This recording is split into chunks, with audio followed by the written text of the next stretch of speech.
Hello everyone, स्वागत है आपका हमारे YouTube channel history for you में। आज के अंक में हम आश्रम व्यवस्था और पुरुषार्थ के बारे में चर्चा करेंगे। एक तरह से देखा जाए तो आश्रम व्यवस्था और पुरुषार्थ एक दूसरे से संबंधित हैं। किस प्रकार संबंधित हैं वह हम आज देखेंगे आश्रम व्यवस्था और पुरुषार्थ के अंक में।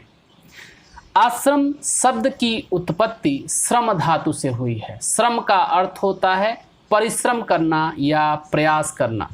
इस तरह आश्रम वे स्थान हैं जहाँ प्रयास किया जाए।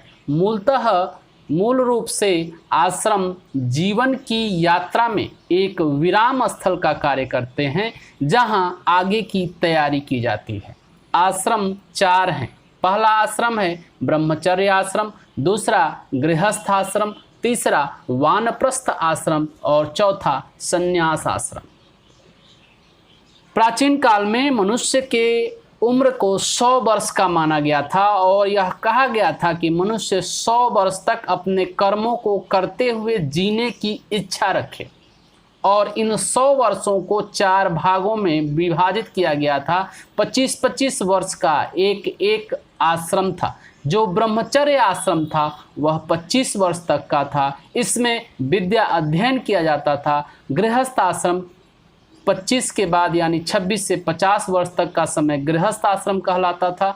इसमें अपने उन कर्मों को किया जाता था जो एक गृहस्थ के लिए आवश्यक थे। तीसरा वानप्रस्थ आश्रम जो 50 से 75 वर्ष तक चलता था। इसमें अपने घरों को छोड़कर वनों में आध्यात्मिक ज्ञान अर्जित किया जाता था। और चौथा संन्यास आश्रम में 75 से 100 वर्ष तक यह समय होता था जिसमें व्यक्ति वन में तपस्या कर मोक्ष की साधना करता था। हिंदू धर्म में मोक्ष को सर्वोच्च बताया गया है और इस मोक्ष की प्राप्ति में यह आश्रम व्यवस्था विराम स्थल का कार्य करते थे जहां रहते हुए व्यक्ति अपने आगे के कार्यों को करने का प्रयास करता था। जैसे ब्रह्मचर्य आश्रम में जो कर्म थे वह जो पुरुषार्थों के बारे में हम आगे जानेंगे कि पुरुषार्थ भी 4 हैं: धर्म, अर्थ, काम और मोक्ष। जो ब्रह्मचर्य आश्रम था उस ब्रह्मचर्य आश्रम में धर्म का आचरण करना होता था। गृहस्थ आश्रम में काम का साधना की जाती थी और वानप्रस्थ और संन्यास में मोक्ष की प्राप्ति की तैयारी की जाती थी।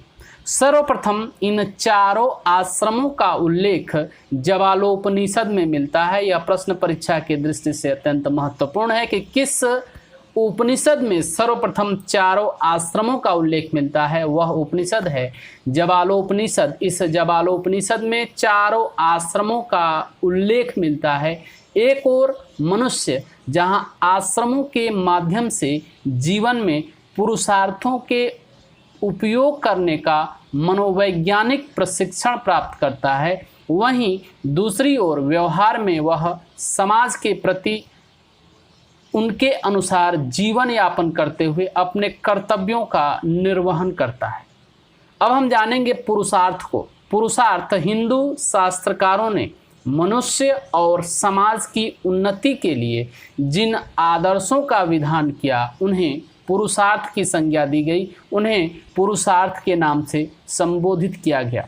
पुरुषार्थ का संबंध मनुष्य और समाज दोनों से है, यानी पुरुषार्थ मनुष्य से भी संबंधित है और पुरुषार्थ समाज से भी संबंधित है। यह मनुष्य और समाज दोनों के बीच के संबंधों की व्याख्या करते हैं और उन्हें नियमित बनाते हैं और उनके पारस्परिक संबंधों को नियंत्रित भी करते हैं।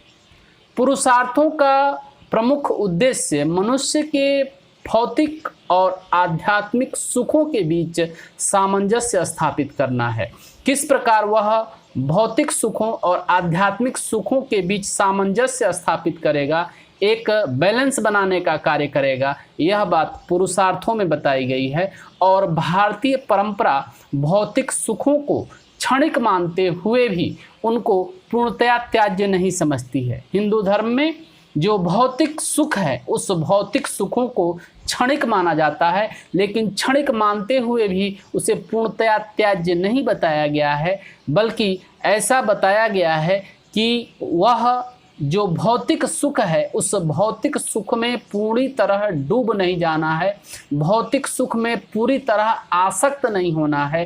हिंदू धर्म उनके आसक्ति का विरोध करता है, अतिशय आसक्ति का विरोध करता है, न कि भौतिक सुखों का विरोध करता है। पुरुषार्थों की संख्या 4 है, जो पहला है धर्म, दूसरा है अर्थ, तीसरा है काम और चौथा है मोक्ष।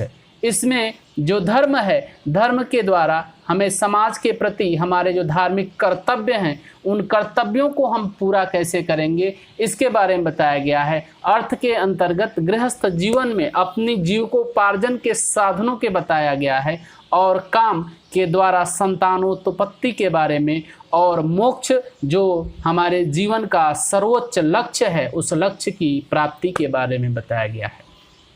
इसमें अर्थ और काम यह दोनों भौतिक सुखों के प्रतिनिधि हैं, जबकि धर्म और मोक्ष वह आध्यात्मिक सुखों का प्रतिनिधित्व करते हैं, और मोक्ष हमारे मानव जीवन का चरम लक्ष्य है। और इस मोक्ष की प्राप्ति में यह शेष पुरुषार्थ सहायक की भूमिका निभाते हैं, सहायक का कार्य करते हैं। इस तरह आज के अंक में हमने आश्रम व्यवस्था और पुरुषार्थ के बारे में जाना, साथ ही यह भी जाना कि किस प्रकार आश्रम व्यवस्था और पुरुषार्थ एक दूसरे के पूरक हैं। इन आश्रम व्यवस्था में पुरुषार्थ के द्वारा हमें समाज के प्रति जो कर्तव्य हैं उन कर्तव्यों का निर्वहन हम किस प्रकार करते हैं, और मनुष्य जीवन का अंतिम लक्ष्य वह जो मोक्ष की प्राप्ति है उस मोक्ष को प्राप्त करते हैं।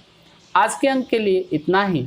मिलते हैं एक नए विषय वस्तु के साथ, तब तक के लिए बहुत बहुत धन्यवाद।